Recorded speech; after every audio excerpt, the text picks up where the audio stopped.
سب تعریف اللہ ہی کے لیے ہے جو آسمانوں اور زمین کا پیدا کرنے والا اور فرشتوں کو قاصد بنانے والا ہے، جن کے 2 اور 3 اور 4 پر ہیں۔ وہ اپنی مخلوقات میں جو چاہتا ہے بڑھاتا ہے، بے شک اللہ ہر چیز پر قادر ہے۔ اللہ جو لوگوں کے لیے اپنی رحمت کا دروازہ کھول دے تو کوئی اس کو بند کرنے والا نہیں، اور جو بند کر دے تو اس کے بعد کوئی اس کو کھولنے والا نہیں، اور وہ غالب ہے، حکمت والا ہے۔ لوگو، اللہ کے جو تم پر احسانات ہیں ان کو یاد کرو۔ کیا اللہ کے سوا کوئی اور خالق اور رازق ہے جو تم کو آسمان اور زمین سے رزق دے؟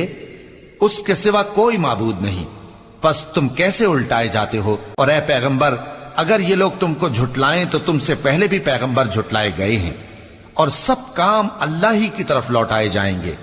لوگو، اللہ کا وعدہ سچا ہے تو تم کو دنیا کی زندگی دھوکے میں نہ ڈال دے، اور نہ بڑا فریبی یعنی